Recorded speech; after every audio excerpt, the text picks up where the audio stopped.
नमस्कार साथियों, बहुत बहुत स्वागत है आप सभी का आपके अपने YouTube channel SP study point पर। मैं सोनू आप सभी दोस्तों का हार्दिक स्वागत करता हूं। दोस्तों, आज की इस क्लास में हम डिस्कस करेंगे BSc फर्स्ट सेमेस्टर केमिस्ट्री, जिसमें आज हमारी ये चौथी क्लास होगी। दोस्तों, इसके पहले हमने 3 लेक्चर कंप्लीट कर लिया था, तो आप लोग उस लेक्चर को ज़रूर रिवीजन कर लीजिएगा। दोस्तों, जो आप फर्स्ट सेमेस्टर में केमिस्ट्री पढ़ रहे हैं उसका नाम है फंडामेंटल ऑफ केमिस्ट्री। ये फर्स्ट सेमेस्टर के लिए है, BSc first year semester first के लिए है।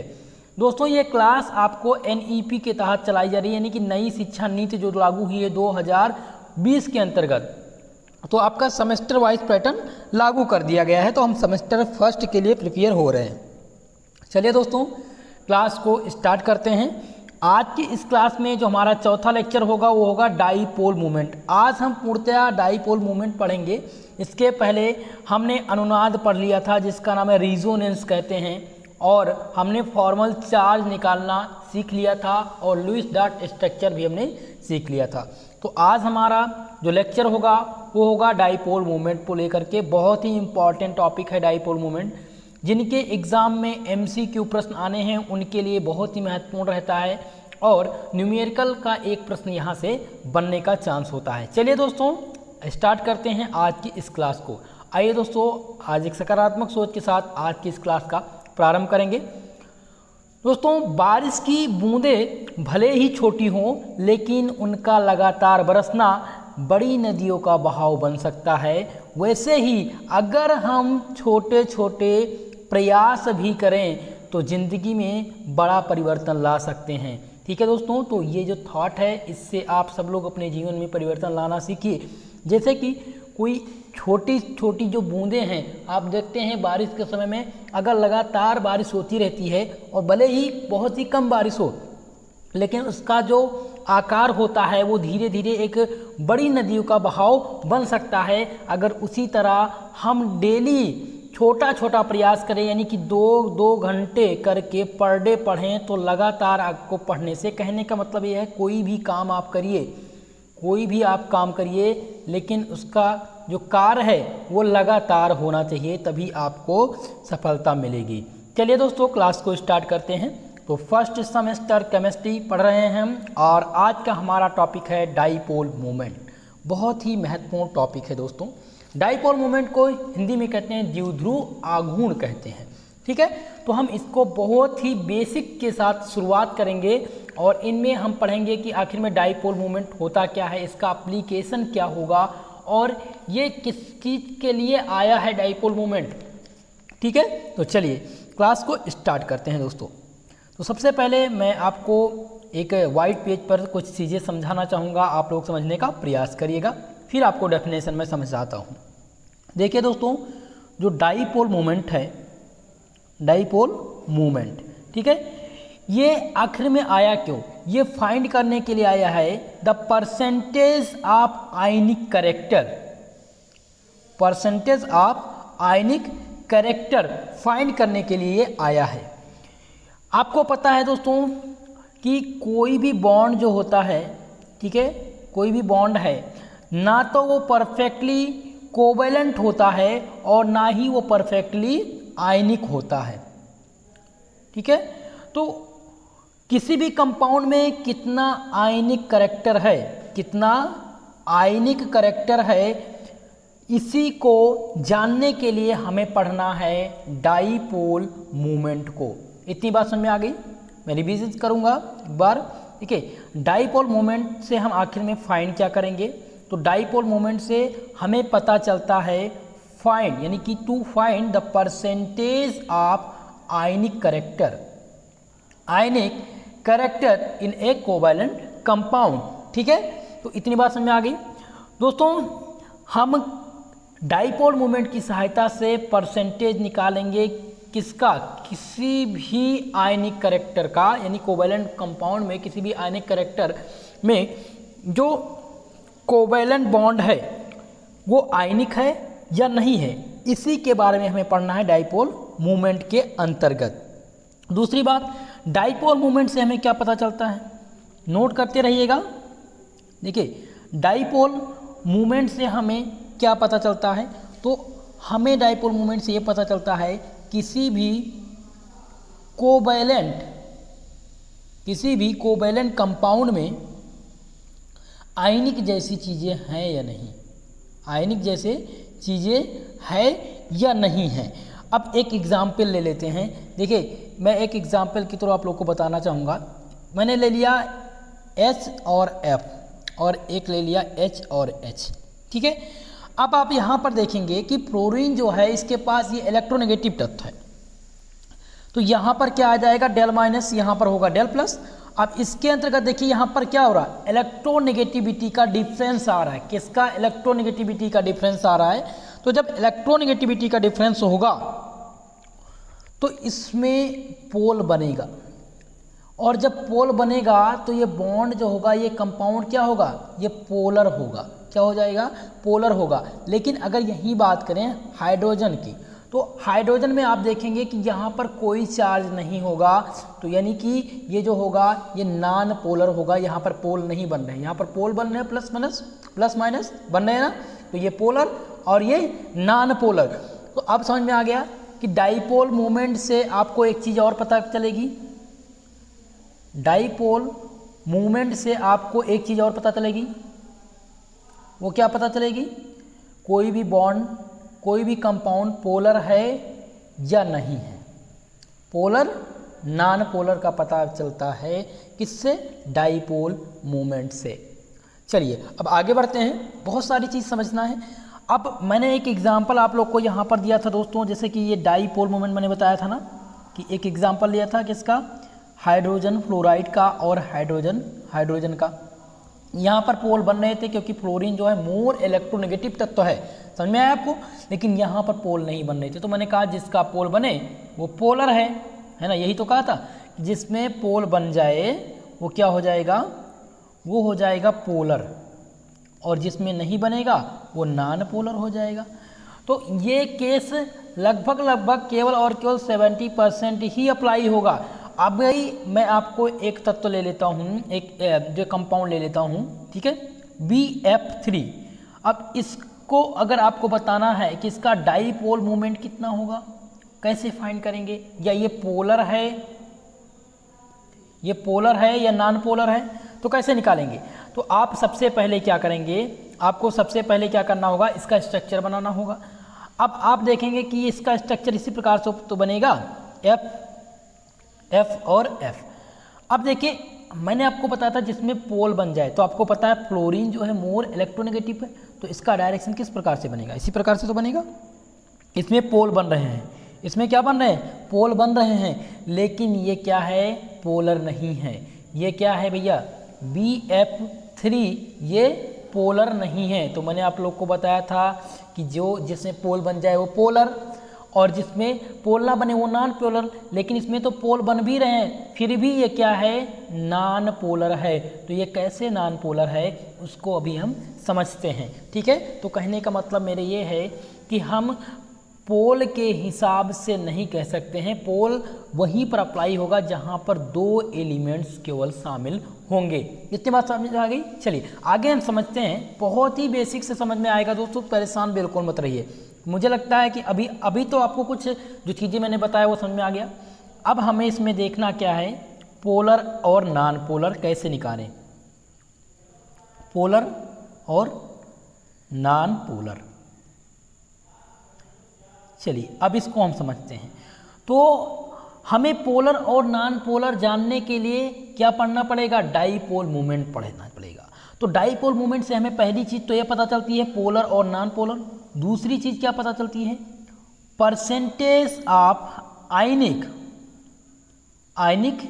कैरेक्टर। तो ये दो चीज़ें हमें डाइपोल मोमेंट बताता है।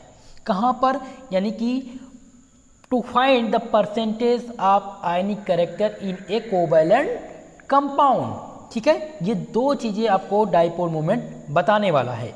चलिए अब दूसरी चीज़ आपको नोट करनी है, ये कि डाइपोल मोमेंट जो होता है वो वेक्टर क्वांटिटी होता है। डाइपोल मोमेंट जो है दोस्तों ये क्या है, एक प्रकार की वेक्टर क्वांटिटी है, ठीक है। ये क्या है, वेक्टर क्वांटिटी है।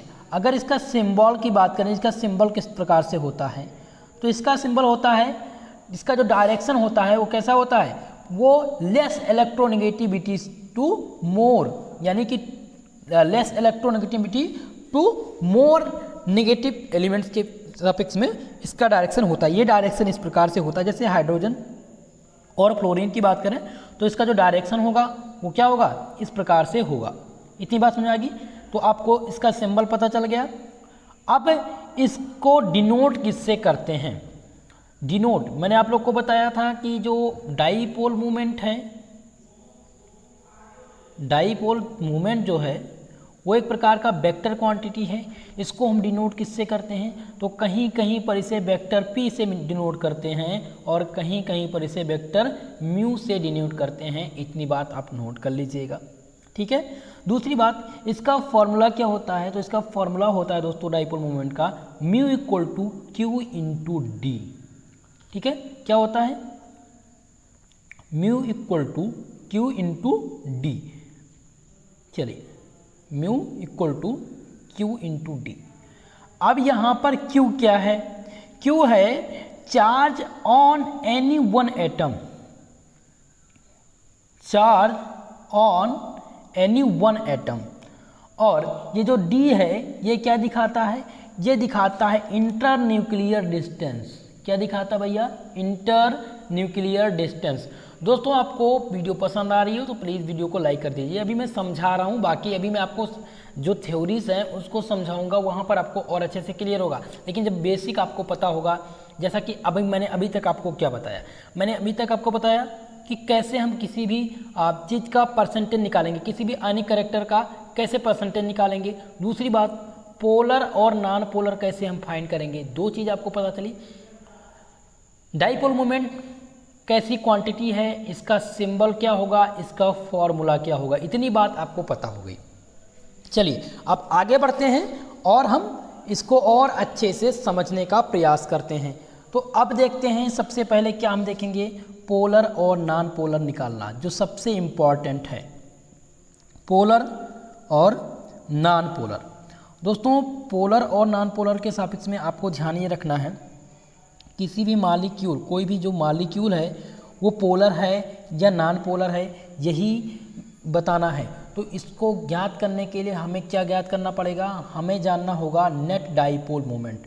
Net dipole moment, dipole moment नहीं, नेट डाईपोल मोमेंट। तो अब नेट डाईपोल मोमेंट क्या है,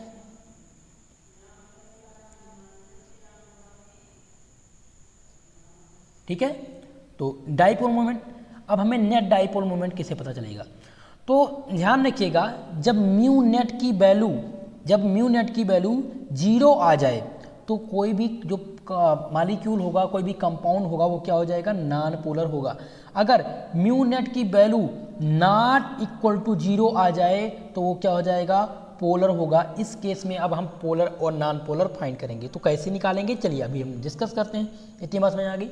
तो हमें पोलर और नॉन पोलर के लिए क्या ज्ञात करना होगा, हमें क्या जानकारी चाहिए, हमें जानना ये होगा कि म्यू नेट की वैल्यू कितनी है। अगर म्यू नेट की वैल्यू आ जाए 0 तो वो जो कंपाउंड होगा, वो जो आपका मॉलिक्यूल होगा, वो क्या हो जाएगा, नॉन पोलर हो जाएगा। अगर नॉट इक्वल टू 0 आ जाएगा तो वो क्या हो जाएगा, पोलर हो जाएगा। इतनी बात क्लियर हो गई। चलिए अब आके डिस्कस कर लेते हैं, एक एग्जाम्पल ले लेते हैं। मैंने एक एग्जाम्पल ले लिया, क्या ले लिया भैया, CO2 ले लिया। चलिए अब CO2 आपको पता है double bond O, double bond O, ठीक है।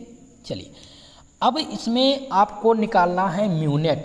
तो म्यू नेट की वैल्यू कैसे पता चलेगी, आपको यहाँ पता है, यहाँ डेल प्लस होगा, यहाँ डेल माइनस, यहाँ पर क्या आ जाएगा, डेल माइनस। तो आप यहाँ पर देख क्या रहे हैं, इसमें पोल बन रहे हैं, पोल तो यहाँ पर बन रहा है, लेकिन जो म्यू नेट की वैल्यू है, इसका डायरेक्शन पता है कि मोर इलेक्ट्रोनेगेटिविटी, यानी कि अधिक विद्युत ऋणात्मकता की तरफ इसका होगा, ठीक है। डायरेक्शन तो आपको पता ही चल गया। चलिए तो अब आपने देखा कि CO2 का हमने निकाला, तो यहाँ पर हो गया डेल माइनस, यहाँ पर हो गया डेल प्लस और यहाँ हो गया डेल माइनस। तो अब इसमें कैसे पता चलेगा कि म्यू नेट जो है दोस्तों इसकी वैल्यू 0 कैसे आएगी? तो यहाँ पर प्लस और प्लस माइनस है, ये दोनों कैंसिल हो जाएंगे, यहाँ पर ये दोनों कैंसिल हो जाएंगे। म्यू नेट की वैल्यू कितनी आ गई? यहाँ पर 0 आ गई।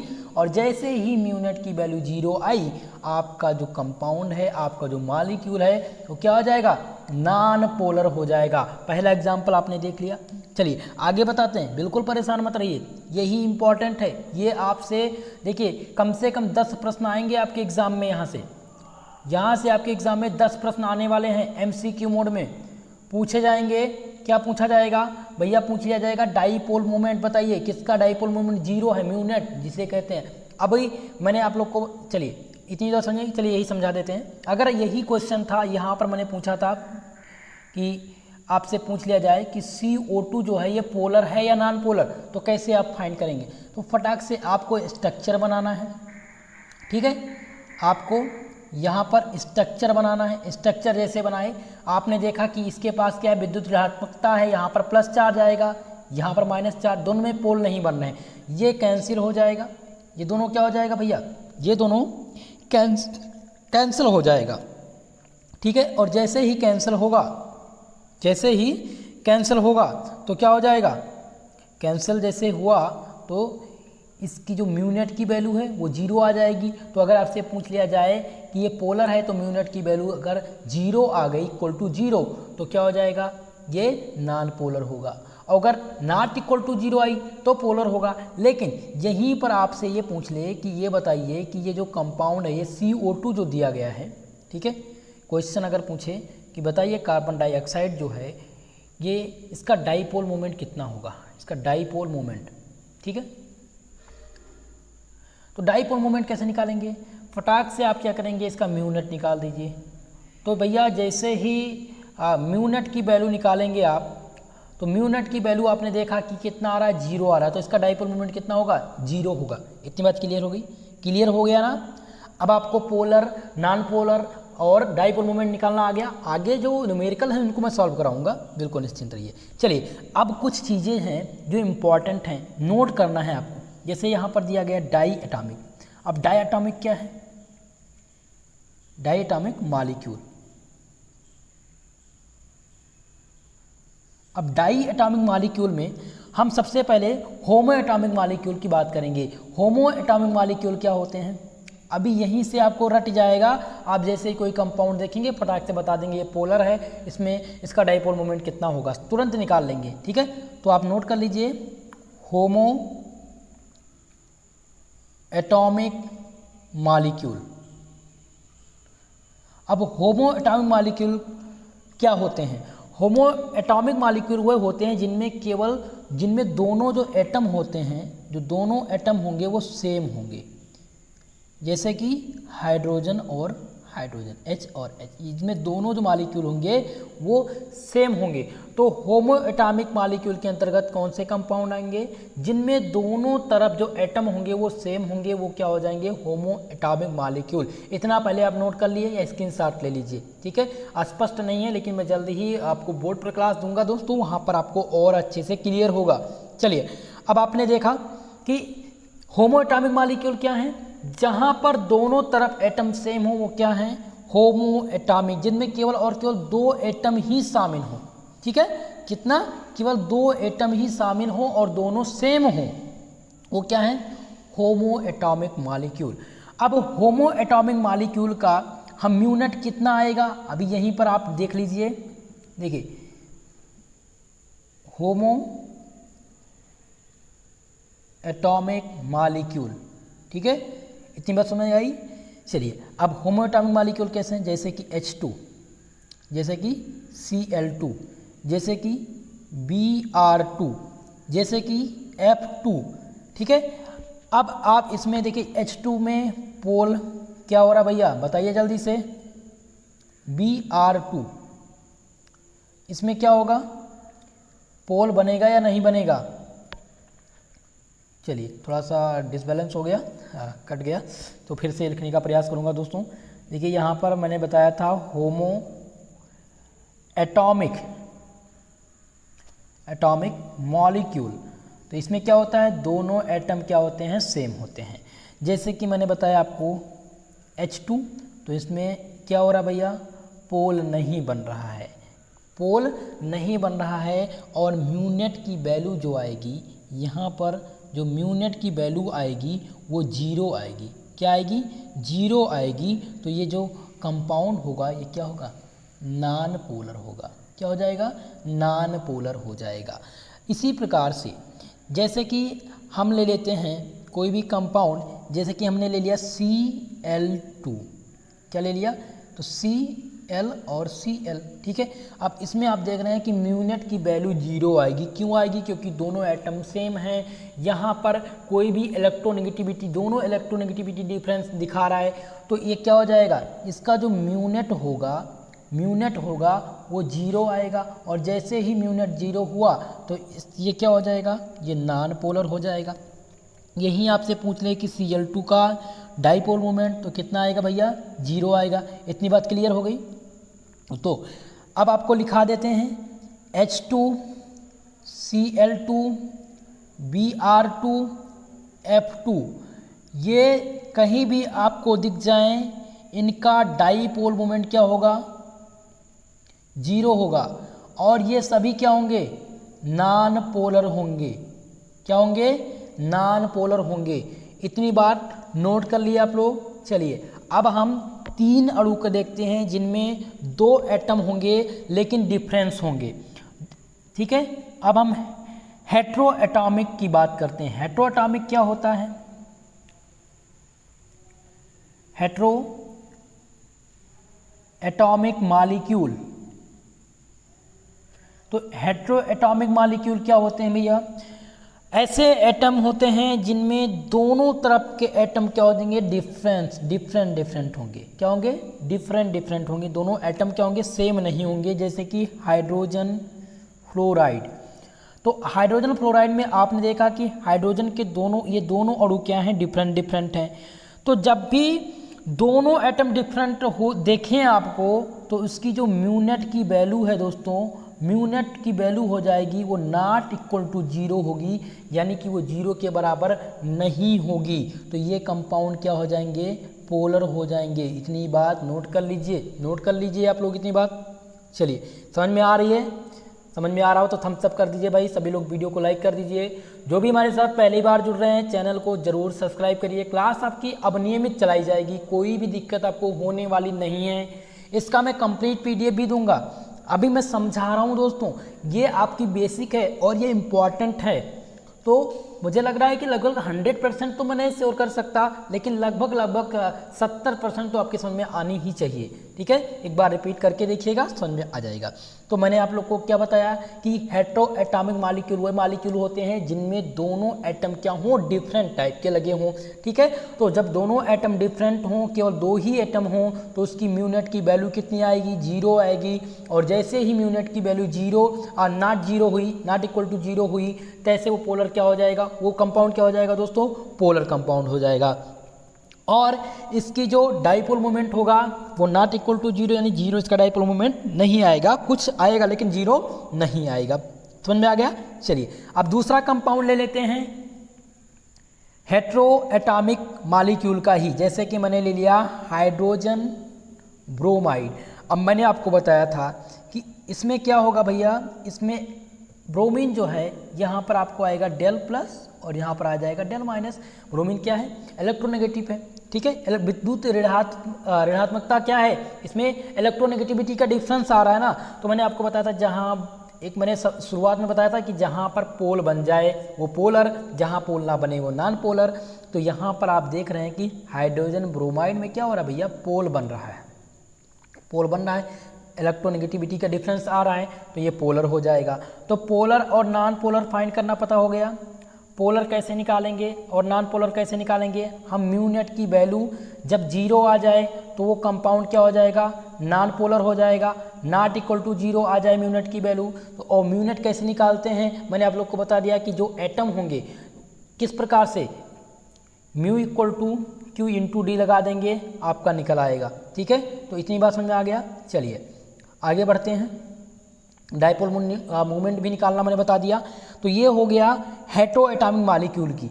लेकिन अब हम जैसे कि यहाँ पर मैंने आप लोग को एक बताया था, देखिए क्रम पूछ लिया जाता है, बहुत ही मोस्ट इंपॉर्टेंट है ये, ठीक है। हेटेरो एटॉमिक मॉलिक्यूल में मैंने आप लोग को बताया था, क्या दे दिया था, यहाँ पर दे दिया था hydrogen fluoride, hydrogen bromide, hydrogen chloride और हाइड्रोजन आयोडाइड, ठीक है। अगर ये दे दिया जाए और इससे पूछ लिया जाए कि पोलर बॉन्ड का इसमें क्रम बताइए, क्रम निकालने के लिए अगर पूछ लिया जाए तो इसका क्रम क्या होगा, तो इसका क्रम होगा दोस्तों क्या हो जाएगा, 1 2 3 4 हो जाएगा, क्योंकि फ्लोरीन जो है वो मोर इलेक्ट्रोनेगेटिव, इन सबसे ज़्यादा विद्युत ऋणात्मक किसमें है, विद्युत ऋणात्मक किसमें है दोस्तों, फ्लोरीन में है। तो इसका क्रम जो हो जाएगा वो हो जाएगा 1 2 3 4, ठीक है।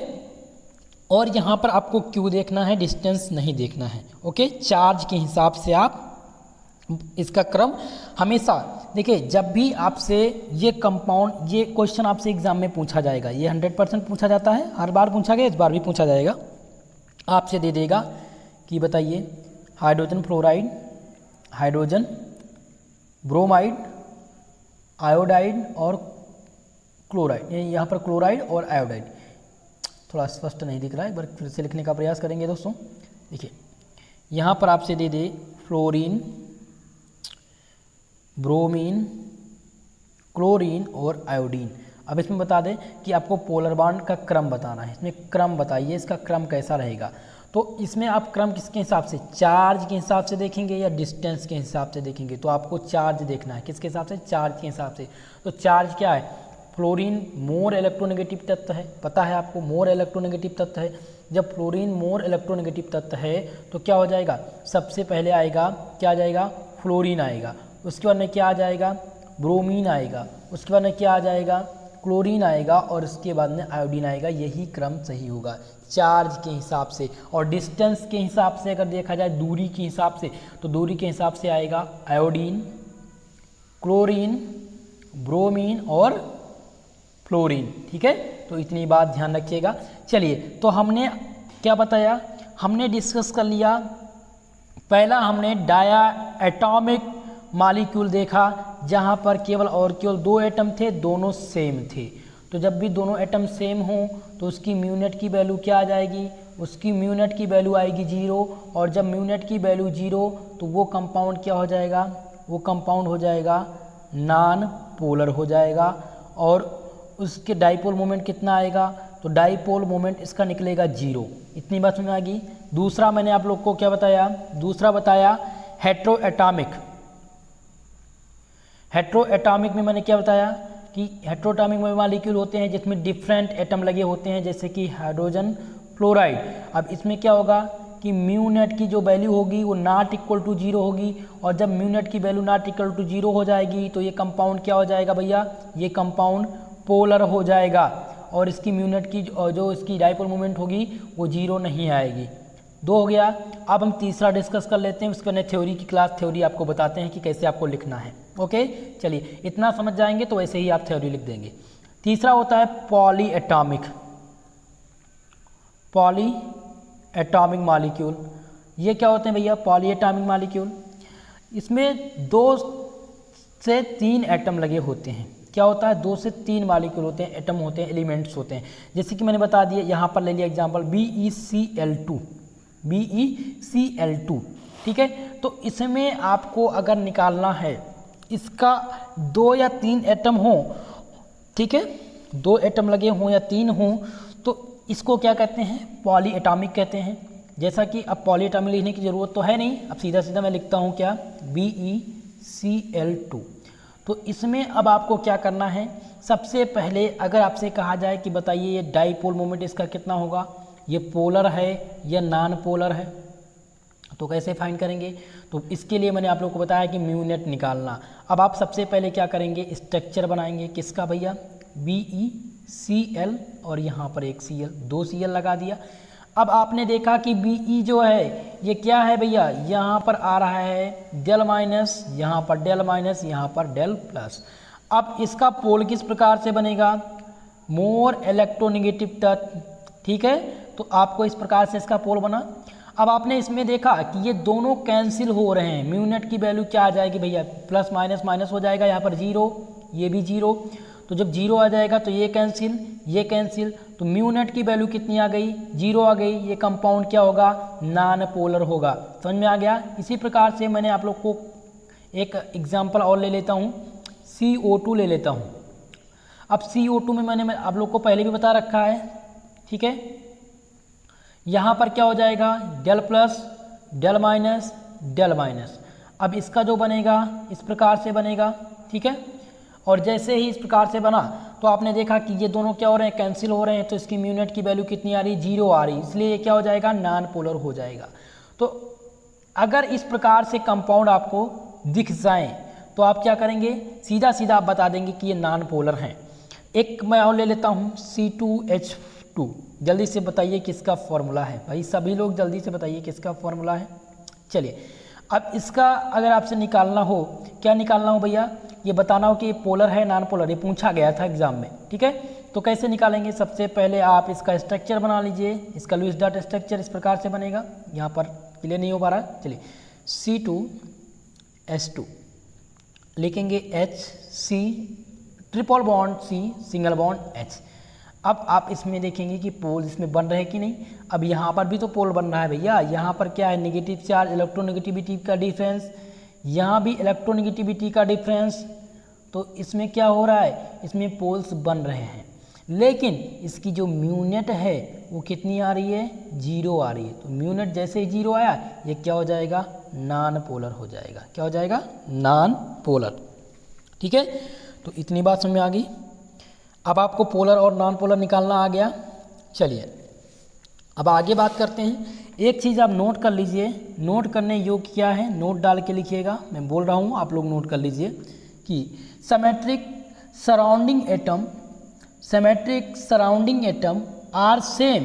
देखिए, जो सिमेट्रिक हो, सबसे पहले आप ये देखेंगे कि जो एटम, आप जिस एटम का आप लोग निकालने जा रहे हैं डाइपोल मोमेंट या पोलर और नॉन पोलर फाइंड कर रहे हैं, उसमें जो सराउंडिंग एटम लगे हुए हैं, क्या, सराउंडिंग एटम, यानी कि दोनों तरफ जो एटम लगे हुए हैं, surrounding atom are same.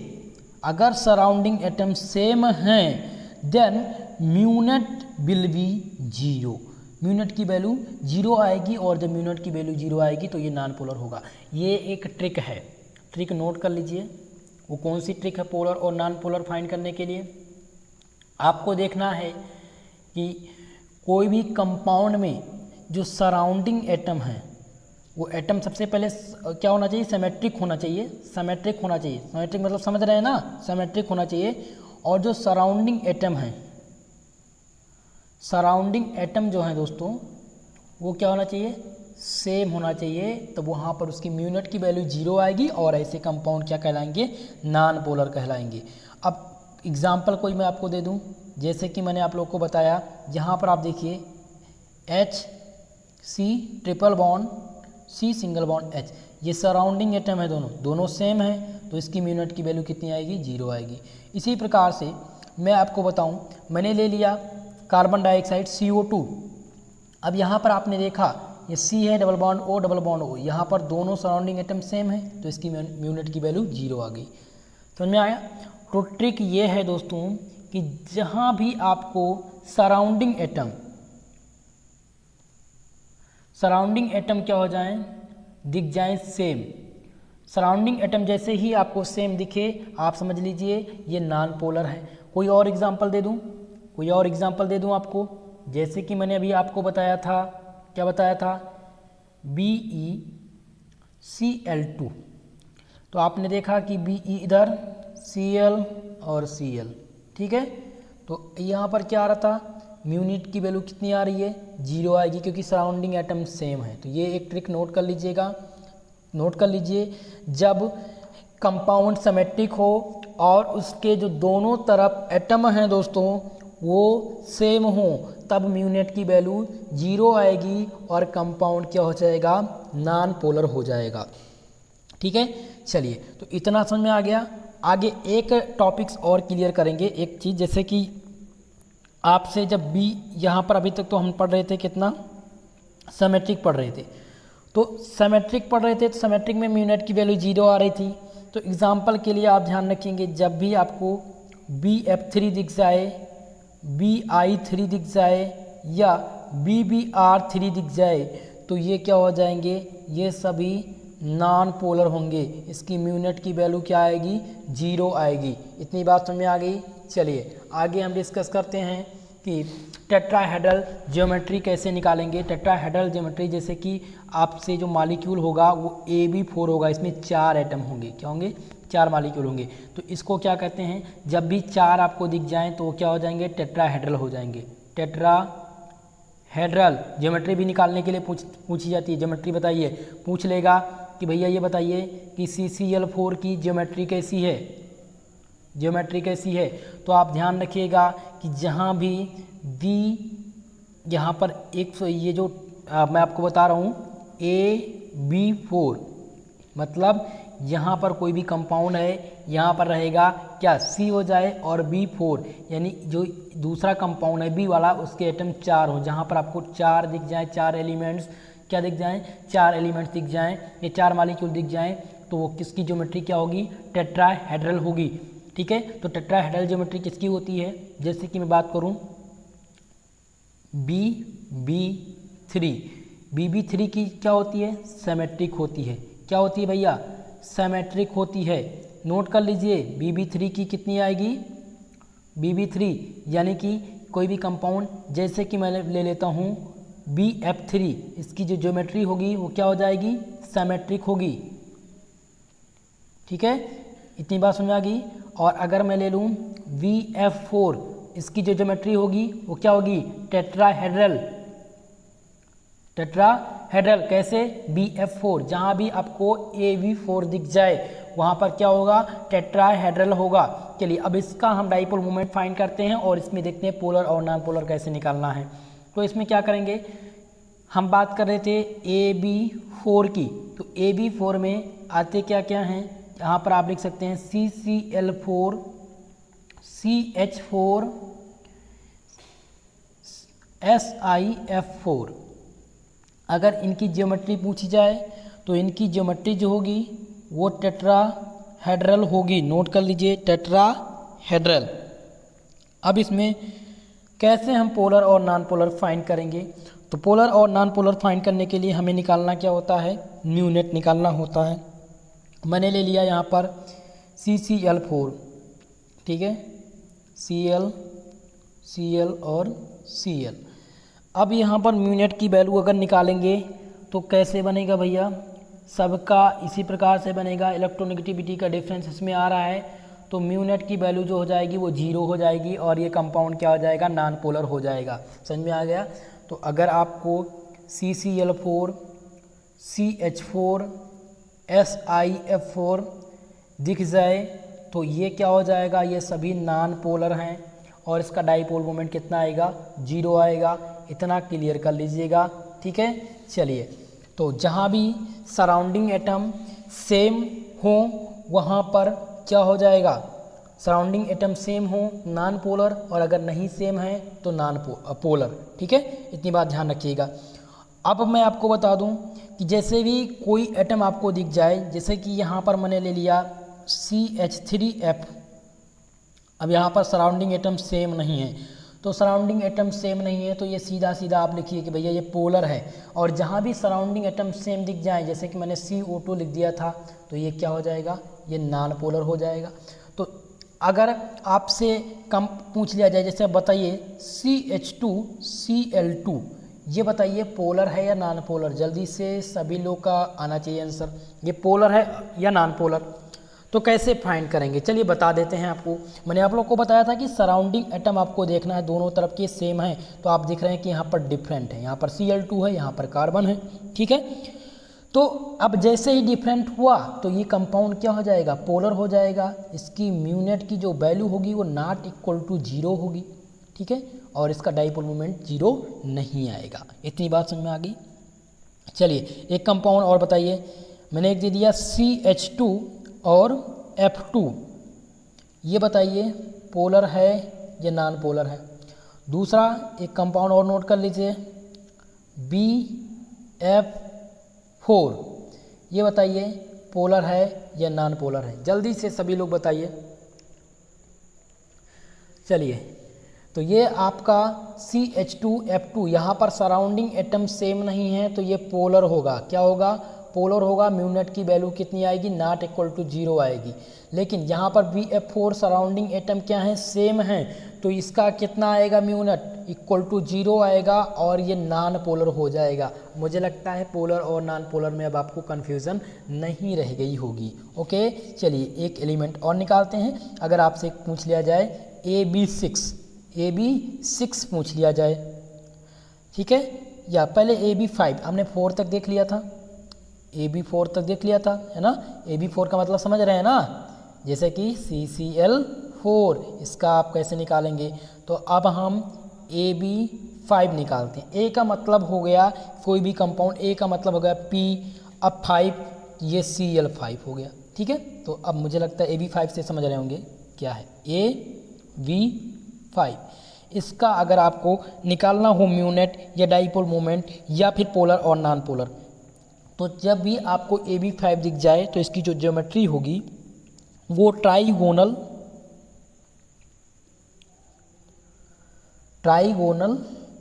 Bi pyramidal होगी। AB5 की जो ज्योमेट्री होगी वो ट्राइगोनल बाई पिरामिडल होगी। AB5 आप समझ रहे हैं कि जहाँ पर सराउंडिंग एटम की संख्या 5 हो लेकिन वो डिफरेंट हो। किस प्रकार से?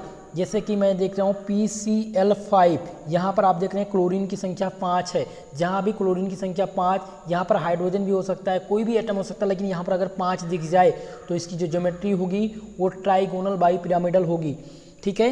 इतनी बात समझ में आ गई। चलिए, तो जब भी आपको इस प्रकार से दिखे तो इसकी जो म्यू नेट की वैल्यू हो जाएगी दोस्तों वो 0 आएगी। म्यू नेट की वैल्यू क्या आएगी? 0 आएगी। और जब म्यू नेट की वैल्यू 0 तो कंपाउंड क्या हो जाएगा? नॉन पोलर हो जाएगा। जैसे कि मैंने बताया PCl5, ठीक है, फास्फोरस पेंटाक्लोराइड का अगर हमें बताना हो कि डाइपोल मोमेंट कितना आएगा तो ये 0 आएगा। और इसमें म्यू नेट की वैल्यू कितनी आएगी? म्यू नेट की वैल्यू भी 0 आएगी। तो 0 आ गई इसकी वैल्यू, तो ये हो जाएगा क्या? Non polar. कैसे होगा वो मैंने पहले आपको बता दिया है। चलिए, अगर आपसे, मैं इसलिए बता रहा हूँ दोस्तों कि जो क्वेश्चन आपसे पूछा जाएगा, वो 3 टाइप से। पहला तो आपसे ज्योमेट्री पूछेगा, दूसरा आपसे पूछेगा डाइपोल मोमेंट, और तीसरा पूछेगा पोलर और नॉन पोलर। 3 टाइप के क्वेश्चन आएंगे और लगभग यहाँ से 10 से 15 क्वेश्चन आपके एग्जाम में आएंगे। तो मुझे लगता है अगर इतना जो मैं बता रहा हूँ, अगर इतना कर लिए होंगे, दिमाग में बैठ गया होगा, तो आप आंख मूंद कर भी बता सकते हैं किसी भी कंपाउंड, कोई भी कंपाउंड पोलर है या नॉन पोलर है, इसका ज्योमेट्री क्या होगा। चलिए, अभी मैं पूछूंगा आपसे, बताना भी है, बिल्कुल निश्चिंत रहिए दोस्तों। चलिए, AB6 की बात करते हैं, जहाँ पर क्या दिख जाए? 6 एलिमेंट्स दिख जाए या 6 मॉलिक्यूल दिख जाए, उसका किस प्रकार से निकालेंगे? जैसे कि मैंने ले लिया SF6, तो SF6 की जो ज्योमेट्री बनेगी वो किस प्रकार से बनेगी? भैया इसमें कितने हैं? 6, 2 इधर हो गए, 3, 4, 5 और 1 6। अब आप इसमें अगर देखेंगे तो सब में इलेक्ट्रोनेगेटिविटी का डिफरेंस है, क्योंकि फ्लोरीन है, ठीक है। तो फ्लोरीन में मोर इलेक्ट्रोनेगेटिविटी डिफरेंस दिख रहा है। तो आप क्या करेंगे भैया? यहाँ पर जैसे ही SF6 आप दिखे, किसी भी कंपाउंड में क्या दिख जाए? 6 दिख जाए, आप तुरंत आगमन के सीधा बता दीजिए कि इसकी जो म्यू नेट की वैल्यू वो 0 आएगी। कितनी आएगी? 0 आएगी। ये कंपाउंड क्या होगा? नॉन पोलर होगा, ठीक है। तो AB6 नोट कर लीजिए, एग्जाम्पल लिख लीजिए क्या? SF6, इसकी जो म्यू नेट होगी, म्यू नेट की वैल्यू इक्वल टू आएगी 0, ये होगा नॉन पोलर होगा। क्या हो जाएगा? नॉन पोलर हो जाएगा, ठीक है। और AB6 की जो ज्योमेट्री होगी दोस्तों वो क्या होगी? सभी लोग जल्दी से कमेंट करके बताइए कि इसकी ज्योमेट्री क्या होगी। ज्योमेट्री आप लोग को बतानी है। चलिए, ठीक है, तो इतनी बात समझ में आ गई आपको। तो अब आपको निकालना आ गया पोलर और नॉन पोलर फाइंड करना आ गया। अब तो कोई दिक्कत किसी को नहीं होने वाली, किसी को कोई दिक्कत नहीं होने वाली, ठीक है। एक कंडीशन और है दोस्तों, वो कंडीशन मैं बता देता हूँ कि जब भी आपको कंपाउंड में लोन पेयर दिख जाए, किसी भी कंपाउंड में लोन पेयर दिख जाए, जब लोन पेयर दिख जाए तो वो क्या होगा, 100% मान लीजिए 100% वो क्या हो जाएगा, 100% वो क्या होगा, पोलर होगा किसी भी कंपाउंड में। अब मैं बता रहा हूँ किस में होगा, ये भी मैं अभी यहीं पर दिखा रहा हूँ क्योंकि ये कन्फ्यूज़न वाला टॉपिक्स है भैया, ठीक है। तो कंपाउंड में अभी तक मैंने आप लोगों को बताया पोलर और नॉन पोलर फाइंड करने के लिए लोन पेयर का टॉपिक्स नहीं बताया था। जब भी आपको लोन पेयर दिख जाए, और लोन पेयर कैसे दिखेगा, जब आपको लुईस डॉट स्ट्रक्चर बनाना, लेविस डॉट स्ट्रक्चर आपको आना चाहिए। चलिए अब बता रहा हूँ अभी आगे पर ले लेते हैं और वहाँ से आपको कंफर्म हो जाएगा कि अगर कोई लोन पेयर आ जाता है तो फिर कैसे आपका जो कंपाउंड है वो पूर्णतया पोलर हो जाएगा और उसकी म्यू नेट की जो वैल्यू आएगी वो नॉट इक्वल टू 0 आएगी। चलिए एक एग्जांपल लेते हैं। एग्जांपल में हम ले लेते हैं दोस्तों H2O। क्या ले लेते हैं, एग्जांपल में हम ले लेते हैं H2O ले लेते हैं। अब इसका स्ट्रक्चर आपको बनाना है, तो स्ट्रक्चर किस प्रकार से बनेगा, इस प्रकार से आपका स्ट्रक्चर बनेगा, ठीक है। अब इसमें आपको देखने को क्या मिलेगा कि अब इसमें लोएस्ट डॉट स्ट्रक्चर आपको आना चाहिए। आप सबको पता है कि जो ऑक्सीजन का ऑक्टेट है वो कितना, ऑक्टेट पूरा होना चाहिए, 8 होने चाहिए, ठीक है। और इसके आउटर मोस्ट शेल में कितने इलेक्ट्रॉन होते हैं, 6 इलेक्ट्रॉन होते हैं। तो अब आपको कैसे फिल करना है, देखिए हाइड्रोजन का 2 होता है, आप सबको पता है, तो ये 2 हो गया हाइड्रोजन का, इस हाइड्रोजन का 2 कंप्लीट। अब बचे किसके, अब बचे ऑक्सीजन के, तो ऑक्सीजन को कितने होने चाहिए, ऑक्सीजन के 8 होने चाहिए। तो 2 ये हो गए, 2 4, 2 6, 2 8 हो गए। अब इसका आपने देखा 2 तो ये बॉन्ड पेयर हैं, लेकिन यहाँ पर 2 लोन पेयर आ गए हैं, ये दोनों लोन पेयर हैं। क्या भैया, ये लोन पेयर हैं। तो लोन पेयर कैसे आप देखेंगे, लोन पेयर कैसे आपको पता चलेगा, तो आपने देखा कि यहाँ पर लोन पेयर की संख्या कितनी है, 2 है। तो जैसे ही आपको लोन पेयर दिख जाएं तो सीधा सीधा आप लगाइए क्या, म्यू नेट की वैल्यू जो आएगी नॉट इक्वल टू 0 आएगी। किस लिए, क्योंकि यहाँ पर पोल्स नहीं बन रहे हैं, यहाँ पर तो ये दोनों, इनका डायरेक्शन तो इस प्रकार से रहेगा ही रहेगा, लेकिन यहाँ पर पोल्स नहीं बन रहे हैं, तो इसका क्या हो जाएगा भैया, म्यू नेट 0 हो जाएगा। तो ये कंपाउंड H2O क्या हो जाएगा, ये पोलर बॉन्ड हो जाएगा।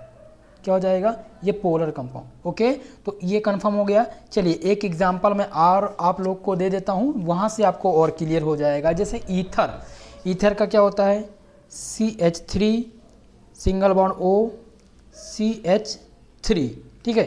अब इसका हमें डॉट डॉट स्ट्रक्चर बनाना है, तो किस प्रकार से बनाएंगे भैया, यहाँ पर लगा दीजिए CH3, यहाँ पर हो जाएगा CH3। अब ऑक्सीजन का आपको पता है कि ऑक्सीजन का ऑक्टेट कहाँ से क्लियर होगा, क्लियर होगा ऑक्सीजन में 2 लोन पेयर आते हैं, कितने, 4, माफ करिएगा 4 लोन पेयर, ये जो हैं ये ऑक्सीजन के लोन पेयर हैं। तो ये दोनों लोन पेयर की संख्या यहाँ पर दिख रही है, तुरंत आप देखें कि यहाँ पर लोन पेयर है, सीधा सीधा आप बता दीजिए ये पोलर है, क्योंकि इसकी म्यू नेट की वैल्यू कितनी आएगी, नॉट इक्वल टू 0 आएगी।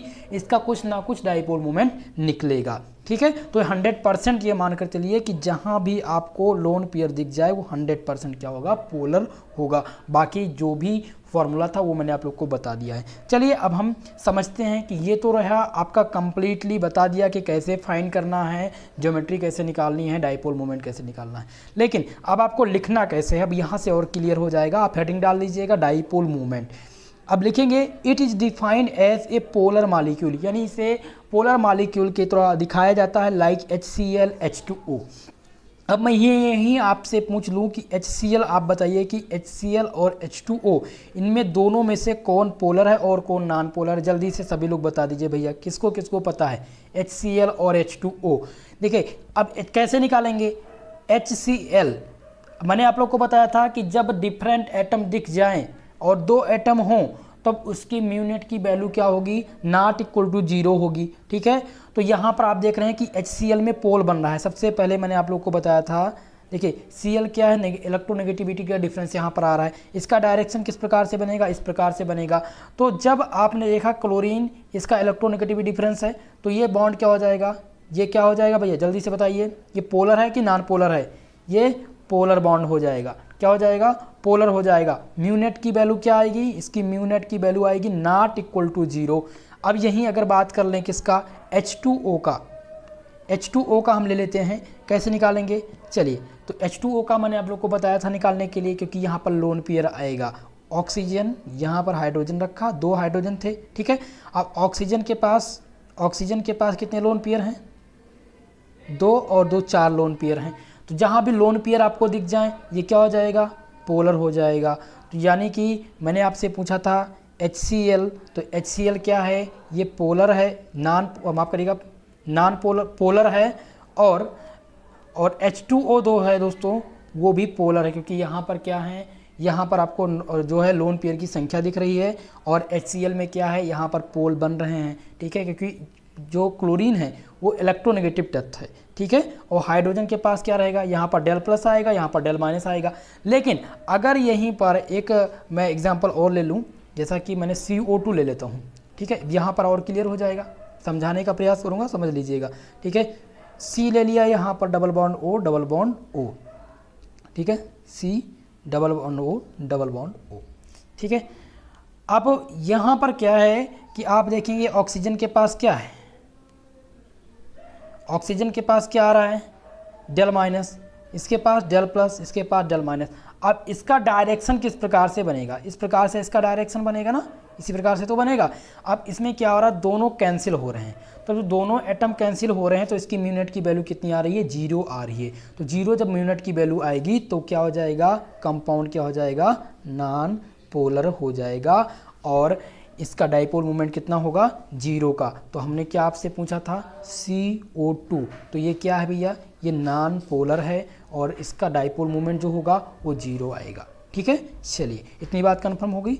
तो हम बात कर रहे थे यहाँ पर कि it is defined as the polar molecule like HCl, H2O have two centred of charge are called dipole moment. Dipole moment किसे कहते हैं, तो आप लिख सकते हैं कि it is defined as the polar molecule like HCl, H2O have two centre of charge are called dipole moment. पहला पॉइंट क्लियर। दूसरा पॉइंट है, in dipole moment basically describe the percentage of ionic character in a covalent bond. यानी कि dipole moment में हम basically describe करते हैं percentage of ionic character किसमें, कोवैलेंट कंपाउंड का, ठीक है। तीसरा पॉइंट देखिए, dipole moment defined the covalent compound has polar and non polar. यानी डाइपोल मोमेंट हमें बताता है कि कोई भी कंपाउंड पोलर है या नॉन पोलर है, ओके। तीसरी पॉइंट क्लियर होगी। चौथा है, the symbol of dipole moment is P। यानी कि डाइपोल मोमेंट को हमें किससे डिनोट करते हैं, तो वेक्टर P या वेक्टर म्यू से प्रदर्शित करते हैं। डाइपोल मोमेंट को किससे प्रदर्शित करते हैं दोस्तों, वेक्टर म्यू या वेक्टर P से प्रदर्शित करते हैं। तीसरा आपका पॉइंट है दोस्तों, the formula of dipole moment is mu equal to Q into D. जो फॉर्मूला होता है डाइपोल मोमेंट का वो होता है mu equal to Q into D होता है, ठीक है। वेयर Q क्या है, जहाँ पर Q क्या है, Q is the charge of any one atom and D क्या है, इंटर मॉलिक्यूलर डिस्टेंस होता है, ठीक है। तीसरा देखेंगे दोस्तों कि the direction of dipole moment is less electronegative atom to more electronegative atom. जो डायरेक्शन होता है डाइपोल मोमेंट का वो क्या होता है, लेस इलेक्ट्रोनेगेटिव एटम से मोर इलेक्ट्रोनेगेटिव एटम होता है। यानी कि इसी प्रकार से, किस प्रकार से, इस जैसे यहाँ पर H लगा दें और यहाँ पर Cl लगा दें, ठीक है। ये इस प्रकार से इसका डायरेक्शन होता है। तो इतनी चीज़ों से आपको क्लियर हो गया होगा। दूसरी बात, dipole moment is a vector quantity. Dipole moment जो होता है दोस्तों वो क्या होता है, एक प्रकार का वेक्टर क्वांटिटी है। और दूसरी बात, डाइपोल मोमेंट की जो यूनिट होती है वो डिबाई होती है। क्या होती है, डिबाई होती है डाइपोल मोमेंट की यूनिट, ठीक है। तो अब इतनी बात क्लियर हो गई। मैंने आप लोग को बता दिया कि डाइपोल मोमेंट क्या है, वेक्टर क्वांटिटी। ये एक वेक्टर क्वांटिटी है, इसका डायरेक्शन होता है less electronegative to more electronegative. दूसरी बात, ये इसका जो फॉर्मूला होता है वो mu equal to Q into D होता है। इसको वेक्टर P से प्रदर्शित करते हैं, ठीक है।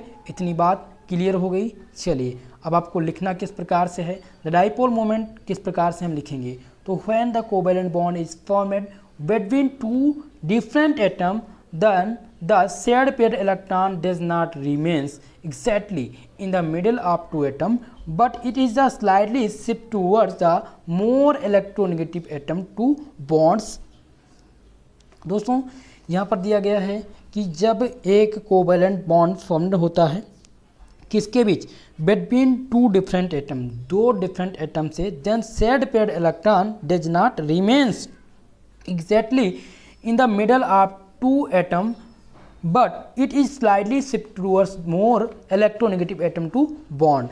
ठीक है, thus followed by the unequal distribution of the shared pair is called the polar covalent bond. ठीक है, तो इस प्रकार से आपको इंग्लिश में लिखना है, हिंदी में आपको समझा देते हैं। हिंदी में इसे कहते हैं दोस्तों द्विध्रुव आघूर्ण।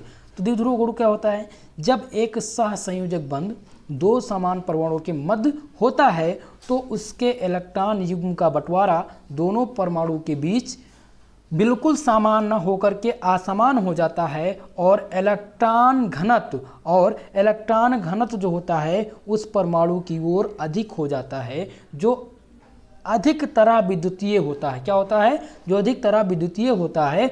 इस प्रकार के साझे के इलेक्ट्रॉन युग्म के असमान साझे से बने हुए बंध को हम पोलर अथवा ध्रुवीय संयोजक बंध कहते हैं। क्या कहते हैं, पोलर अथवा ध्रुवीय संयोजक बंध कहते हैं। ओके, इतनी बात क्लियर होगी। चलिए, तो आप नेक्स्ट टॉपिक लिख सकते हैं कि dipole moment is defined as the product of internuclear distance, means distance between two poles of the polar molecule and the charge of one pole. ठीक है, तो आप लिख सकते हैं कि किसी पोलर अथवा ध्रुवीय अणु के दोनों ध्रुव के बीच की दूरी, अंतर्नाभिकीय दूरी व एक ध्रुव पर उपस्थित आवेश के गुणनफल को डाइपोल मोमेंट कहा जाता है। ओके, इतनी बात क्लियर होगी। अब हम डिस्कस करते हैं एप्लीकेशन, किसका, डाइपोल मोमेंट का एप्लीकेशन बहुत ही महत्वपूर्ण रहेगा। चलिए, बहुत शानदार दोस्तों, सभी लोग वीडियो को लाइक कर दीजिए, जितने भी छात्र छात्राएं हमारे इस क्लास को देख रहे हैं और क्लास समझ में आ रही हो तो आप सभी लोग से मेरा निवेदन है ज़्यादा से ज़्यादा लोगों में वीडियो को शेयर करने का प्रयास करें।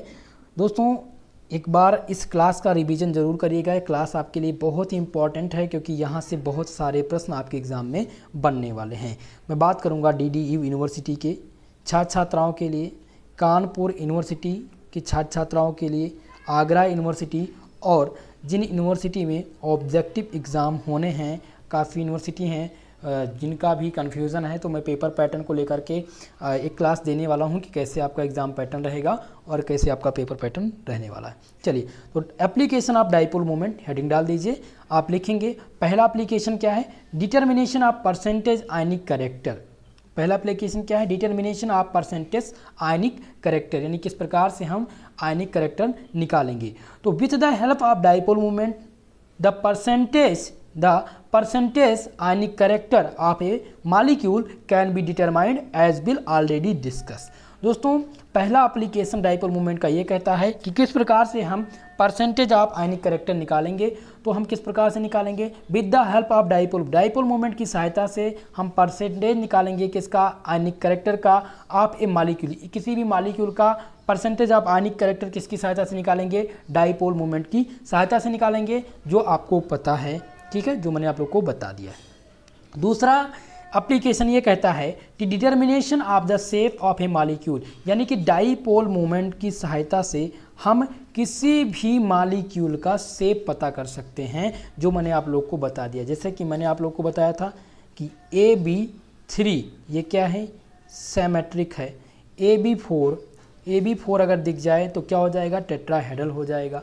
AB5 क्या हो जाएगा, ट्राइगोनल बाइपिरामिडल हो जाएगा। तो इस प्रकार से शेप आपको पता चलती है किसकी सहायता से, डाइपोल मूवमेंट की सहायता से। अगर डाइपोल मूवमेंट आपको आता है तो आप किसी भी मॉलिक्यूल का शेप बता पाएंगे। तो the value of dipole movement give information about the shape of molecule. जैसे मैं एग्जांपल आपको दे दूं कि बताइए भैया ये CO2 ये क्या होगा, इसका जो ज्योमेट्री होगी वो क्या होगी, जल्दी से बताइए कमेंट करके। दूसरा एग्जाम्पल है BF3 और तीसरा है BF4, इसका आप बताइए दोनों का कि इसकी ज्योमेट्री कैसी रहेगी। चलिए, तो BF3 मैंने आप लोगों को बताया था, जहाँ भी AB3 दिख जाए तो क्या होगा, यहाँ पर इसकी ज्योमेट्री सिमेट्रिक होगी। 4 दिख जाए टेट्राहेड्रल होगी, 5 दिख जाए तो ट्राइगोनल बाइपिरामिडल होगी। ओके, तो क्लियर हो गया। डाइपोल मोमेंट से हम किसी भी ज्योमेट्री, किसी भी मॉलिक्यूल का शेप पता कर सकते हैं। ये दूसरा एप्लीकेशन कहता है डाइपोल मोमेंट का। तीसरा है distribution between cis and trans isomer, यानी हमें डाइपोल मोमेंट की सहायता से सिस और ट्रांस आइसोमर के बारे में भी पता लगता है। ठीक है, तो इतनी बात क्लियर हो गई। तो आज फाइनली हमने डाइपोल मोमेंट का पूरा टॉपिक डिस्कस कर दिया है। अब इसमें से 2 क्वेश्चन मैं और आपको सॉल्व कराऊंगा। पहला है कि फार्मूले की सहायता से न्यूमेरिकल किस प्रकार से लगाएंगे, यानी कि mu equal to Q into D का किस प्रकार से हम अप्लाई करेंगे। इसका अप्लेसन आपको पता हो गया होगा कि किस निकालते हैं, जब म्यू नेट निकालते हैं तो इसकी वैल्यू आपको देखना पड़ता है। दूसरा, आपको परसेंटेज ऑफ आयनिक कैरेक्टर निकालना, इससे एक न्यूमेरिकल बनता है। तो वो न्यूमेरिकल के लिए मैं इसको समझाने का प्रयास करूँगा नेक्स्ट क्लास में। तो आज की ये क्लास कंप्लीटली डाइपोल मोमेंट खत्म है। डाइपोल मोमेंट से आपको 2 चीज़ें क्लियर होगी, पहला डाइपोल मोमेंट निकालना, दूसरा ज्योमेट्री, और तीसरा पोलर एंड नॉन पोलर। ये बहुत ही मोस्ट इंपॉर्टेंट था। लगभग 20 प्रश्न आपको मिलेंगे इस टॉपिक से। यहाँ से ज्योमेट्री क्लियर होगी, ज्योमेट्री से लगभग 5 क्वेश्चन आएंगे। शेप पूछ लिया जाता है कि इस मॉलिक्यूल का शेप क्या रहेगा, ट्राइगोनल, टेट्राहेड्रल, बाइपिरामिडल। तो अब मुझे विश्वास है कि आप लोग अब कर लेंगे, क्योंकि सब कुछ मैंने बता दिया है। ठीक है, सिमेट्रिक कब होगा, कब जो है टेट्राहेड्रल कब होगा किसी की ज्योमेट्री, कब ट्राइगोनल बाइपिरामिडल होगा, किस प्रकार से पोलर होगा, कब नॉन पोलर रहेगा। ठीक है, आयनिक कैरेक्टर किस प्रकार से निकालेंगे। तो ये सारी चीज़ें मैंने आप लोग को बता दिया है। तो आशा करता हूँ कि आज की इस क्लास से आप लोग सहमत हुए होंगे। अगर थोड़ा सा भी आपको कोई कन्फ्यूज़न है तो कमेंट के माध्यम से कमेंट करके पूछ सकते हैं। दूसरी बात, अगर इस क्लास में थोड़ा सा भी आपको कोई डाउट है तो एक बार क्लास का रिवीजन जरूर करें, एक बार रिवीजन कर लीजिएगा, क्लास आपके समझ में आ जाएगी दोस्तों। ठीक है, अब नेक्स्ट क्लास में हम बॉटनी की क्लास लेंगे, जिसमें हम आज चैप्टर नंबर 1 की पहली क्लास हो चुकी थी और सेकंड लेक्चर लेकर के आएंगे, जिसमें हम माइक्रोस्कोप के टाइप्स और प्रिंसिपल के बारे में डिस्कस करेंगे। फिर उसके बाद में दूसरा लेक्चर स्टार्ट होगा। ठीक है, तो आज के लिए बस इतना ही। इसका PDF दोस्तों आपको टेलीग्राम चैनल पर दिया जाएगा। टेलीग्राम चैनल का लिंक डिस्क्रिप्शन बॉक्स में है, वहाँ से आप टेलीग्राम ज्वाइन कर सकते हैं। ठीक है, तो आज के लिए बस इतना ही। मिलते हैं नेक्स्ट क्लास में, तब तक के लिए जय हिंद, जय भारत।